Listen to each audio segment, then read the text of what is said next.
தமிழக காங்கிரஸ் தலைவர் EVKS இளங்கோவன் ஈரோட்டில் செய்தியாளர்களை சந்தித்து வருகிறார். அதன் நேரடி காட்சிகளை பார்க்கலாம்.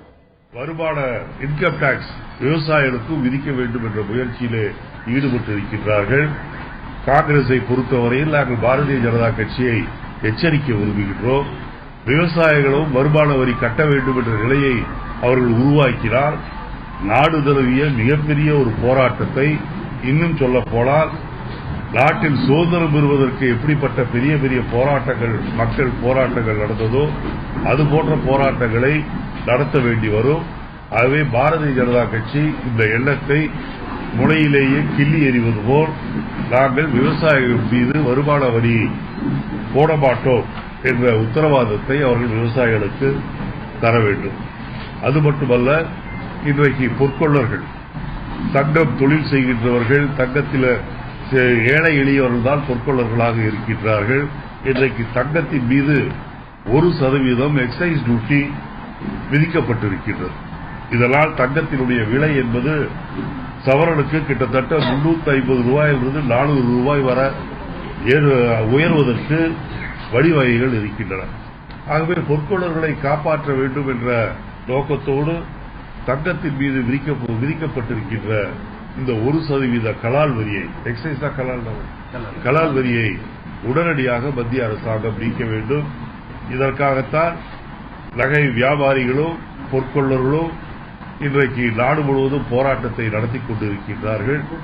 அவர்களுக்கு விமோசனம் ஏற்படுகின்ற வகையில் இந்த கலால் வரியை உடனடியாக ரத்து செய்ய வேண்டும்.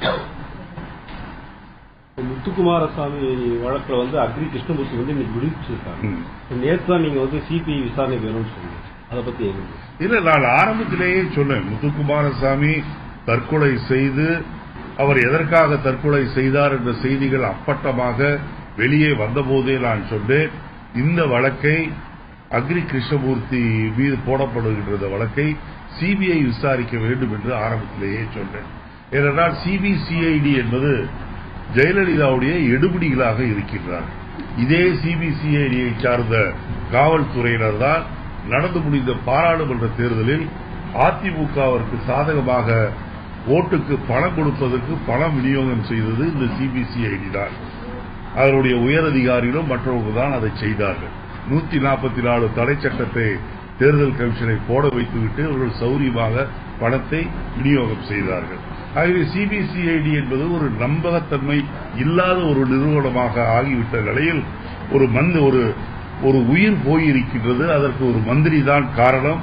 லஞ்சம் வாங்கி தர வேண்டும் என்று சொன்னதால் தான் அவர் தற்கொலை செய்து கொண்டார் என்ற நிலை இருக்கும்போது அவர்கள் சிபிஐயை வைத்து விசாரணை செய்தால்தான் நியாயமான விசாரணையாக இருக்கும், உண்மைகள் வெளிவரும். ஆகவே இது பித்தலாட்டம் என்று ஆரம்பத்திலேயே சொன்னோம். அதைத்தான் இப்போது நிரூபித்திருக்கின்றார்கள். நான் மீண்டும் சொல்லிக்கொள்ள விரும்புகின்றேன், சிபிஐ விசாரணைக்கு உடனே ஆளுநர் அவர்கள், ரோசையா அவர்கள் உத்தரவிட வேண்டும். இல்லை என்று சொன்னால் காங்கிரஸை பொறுத்தவரையில் எங்களுடைய வழக்கறிஞர் பிரிவு சிபிஐ விசாரணை வேண்டும் என்று நாங்கள் இந்த அக்ரி கிருஷ்ணமூர்த்திக்கு எதிர்த்து மேலும் உச்சநீதிமன்றத்திற்கு செல்லவும் தயாராக இருக்கின்றோம். ஜெயில் இஷ்யூ உடனடியாக நீங்க திரும்ப திரும்ப ஏதோ ஒரு வழியில் கோர்ட்டு தடை செய்து விட்டது, அது தடை செய்து விட்டது என்று அந்த திட்டத்தை அமுல்படுத்துவதிலேயே மத்திய மாநில அரசுகள் குறியாக இருக்கின்றன ஒழிய இந்த விஷயத்தில் விவசாயிகளுக்கு நிரந்தர தீர்வு என்ன என்பதை இந்த அரசாங்கம் இன்னும் செய்யவில்லை.